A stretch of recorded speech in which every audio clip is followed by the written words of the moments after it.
नमस्कार, मैं हूं नीलू। तो ईरान इजराइल अमेरिका युद्ध में एक बड़ी खबर सामने आ रही है, जहां पर ईरान ने अब चेतावनी दे दी है। उन्होंने कहा है कि अगर सत्ता परिवर्तन की कोशिश की गई तो इजराइल के डिमोना परमाणु साइट पर हमला किया जाएगा। ईरान के सेमी ऑफिशियल यानी आईएसएनए न्यूज एजेंसी ने ईरान के एक सैन्य अधिकारी के हवाले से इस बात की जानकारी दी है।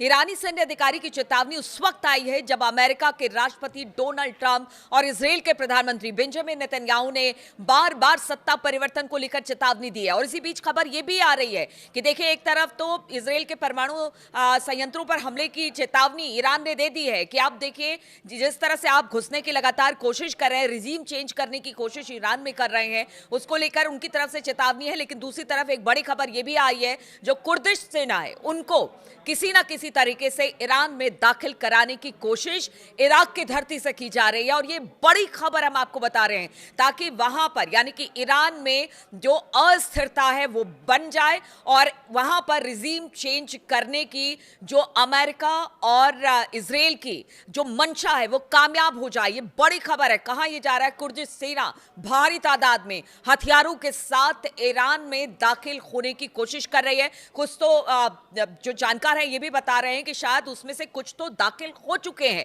अब ये बड़ी खबर सामने आ रही है और इसी बीच अब ईरान ने यह धमकी दे दी है कि इस बार हमला होगा तो इजराइल के परमाणु संयंत्रों पर हमला होगा, जिसे लेकर अब चिंता की लकीरें खिंच गई हैं। हालांकि कुछ अधिकारियों का कहना है कि डोनाल्ड ट्रंप अचानक शर्तें पूरी होने की बात कहकर युद्ध से पीछे भी हट सकते हैं, क्योंकि उन पर दबाव इस वक्त बहुत ज्यादा है। अमेरिका में जो जिस तरह से ईरान ने अमेरिका के अलग अलग एयर बेसेस पर, उनके ऑफिसेस पर, उनके एम्बेसी पर हमला किया, उसे लेकर अब अमेरिका सकते में है। उसने सोचा भी नहीं था कि इजराइल का साथ देना उसे इतना भारी पड़ जाएगा कि अब अपने ही लोगों की बातों से जो डोनाल्ड ट्रंप है वो घुरते दिखाई दे रहे हैं। इसीलिए कुछ अधिकारी का यह भी कहना है कि शायद डोनाल्ड ट्रंप पीछे हट जा सकते हैं।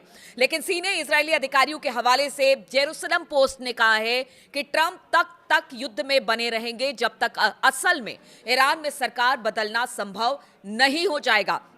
तो देखिए, लगातार इजराइल, इसमें अगर किसी की जीत होती है तो वो इजराइल की ही जीत जानकार बता रहे हैं। जो डिफेंस एक्सपर्ट है, जानकार है, वो यही बताते हैं अमेरिका का भी नुकसान हो रहा है, ईरान का बहुत ज्यादा नुकसान हो रहा है। लेकिन अगर इसमें किसी का फायदा हो रहा है तो वो हो रहा है इजराइल का। इसलिए इजराइल चाहता है कि लगातार लड़ाई में अमेरिका बना रहे, उसका साथ दे। और इसी वजह से इजराइल का कहना है कि डोनाल्ड ट्रंप तब तक इस युद्ध में रहेंगे जब तक कि वहां पर यानी कि रिजीम चेंज नहीं हो जाती है। अब देखिए, बारी बारी से हर बार ईरान में कुछ ना कुछ बातों को लेकर पहले ये कहा जा रहा था कि न्यूक्लियर पावर्ड बन जाए तो उसे लेकर जितने उसके न्यूक्लियर साइट्स हैं उसे बंद करा दिया जाए, उनका परमाणु कार्यक्रम बंद करा दिया। फिर बताया गया रिजीम चेंज, फिर बताया गया कि मिसाइल जिस तरह से बना रहे हैं, लॉन्ग रेंज की मिसाइलें, उसको खत्म किया जाए। तो समय समय पर इस तरह से लगातार जो मतलब अपने तरीके से जो अमेरिका है और इजराइल है निकाल रहा है और अपने तरीके से ईरान पर हमला कर रहा है। लेकिन अब अमेरिका और ट्रंप से पूछा जा रहा है कि आखिर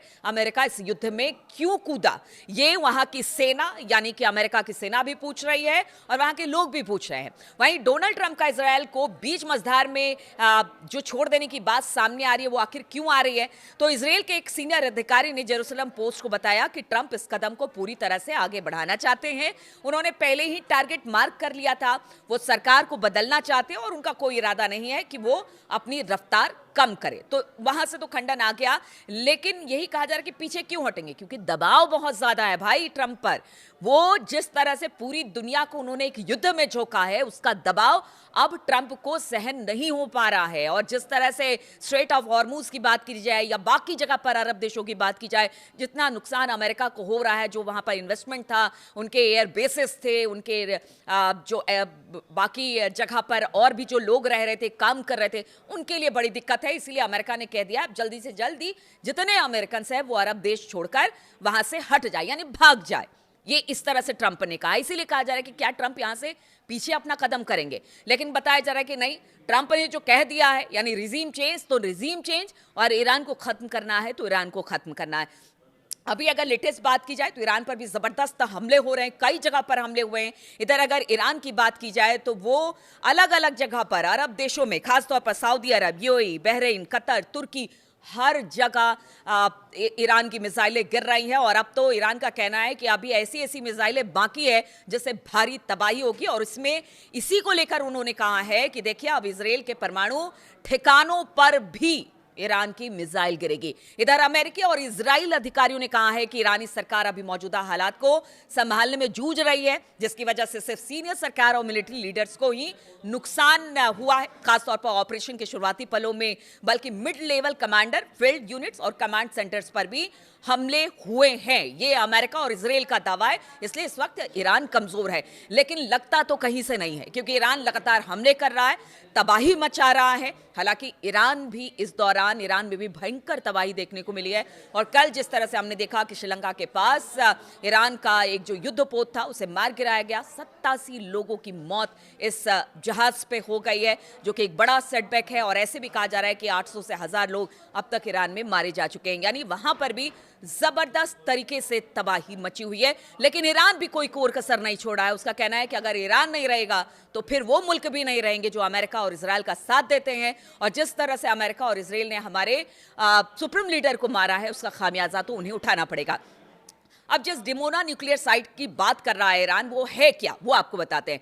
डिमोना न्यूक्लियर साइट आधिकारिक तौर पर Shimon Peres Negev nuclear research centre कहा जाता है और यह इजराइल के नेगेव रेगिस्तान में स्थित एक बेहद गुप्त परमाणु केंद्र है। इसका निर्माण 1950 के दशक में शुरू हुआ। इजराइल ने इसे फ्रांस के गुप्त तकनीक की मदद से इसका निर्माण किया। शुरुआत में इसे छिपाने के लिए दुनिया को बताया गया कि यह एक कपड़ा फैक्ट्री है। इजराइल आधिकारिक तौर पर इसे एक रिसर्च सेंटर बताता है, क्योंकि अब तक इजराइल ने क्लियर नहीं किया है कि उसने परमाणु बनाया है कि नहीं बनाया, और कोई उससे पूछता भी नहीं कि तुमने परमाणु बनाया है, परमाणु बम बनाया है कि नहीं बनाया है। यानी उससे कोई पूछने वाला नहीं, उसकी कोई जवाबदेही नहीं। और इसी वजह से कहा जाता है कि जहां पर ये रिसर्च सेंटर वो अपना बताता है जो विज्ञान, स्वास्थ्य, कृषि के क्षेत्र में परमाणु ऊर्जा के इस्तेमाल पर काम करता है, ऐसा इजराइल का कहना है। लेकिन जानकार यही बताते हैं कि यहां पर न्यूक्लियर बम तैयार किया जा रहा है, यानी न्यूक्लियर साइट है। डिमोना न्यूक्लियर साइट की सुरक्षा भी काफी सख्त है, लेकिन अंतर्राष्ट्रीय विशेषज्ञ और खुफिया एजेंसी का मानना है कि ये इजराइल के परमाणु हथियार कार्यक्रम का केंद्र है। माना जाता है कि यहां पर प्लूटोनियम का उत्पादन किया जाता है जो परमाणु बम बनाने के काम में आता है। अब देखिए, अगर इस साइट पर ईरान हमला करता है तो फिर आप समझिए कि ये तीसरा वर्ल्ड वॉर ही कहा जाएगा, क्योंकि किसी परमाणु संयंत्र पर अगर हमला करते हैं, वहां से किसी तरह का रिसाव होता है, तो इसका कितना ज्यादा इंपैक्ट मतलब उस पूरे क्षेत्र में, उस पूरे एरिया में होता है। इधर अगर बात की जाए इजराइल की, तो वो भी लगातार जो ईरान के परमाणु ठिकाने हैं उस पर हमला कर रहा है।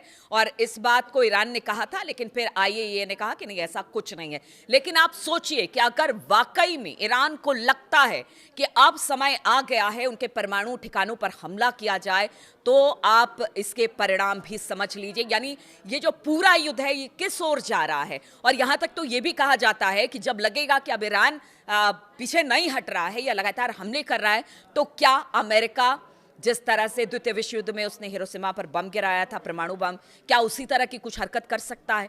बहुत सारे सवाल हैं और सब इसीलिए चिंतित है कि देखिए इसे यही रोकना सही है। इसीलिए रूस के विदेश मंत्री जो हैं वो ईरान के विदेश मंत्री से बात करते हैं। इधर अरब देश जो है वो रूस को आगे कर रहा है कि आप किसी तरह से मध्यस्थता कीजिए, बातचीत कीजिए, इसको खत्म करवाइए इस युद्ध को। भारत में भी इसका अच्छा खासा असर पड़ेगा, क्योंकि बताया जा रहा है कि 48 दिनों का यहाँ पर क्रूड ऑयल है, उसके बाद क्या होगा, पूरी दुनिया भर में हाहाकार मचेगा। आज तो आप समझिए कि छठा दिन है और अभी से इतनी दिक्कत आ रही है, तो अगर ये युद्ध लंबा खिंचता है तो फिर इसके कितने बुरे परिणाम होंगे। पूरी दुनिया इसी को लेकर सहमी हुई है।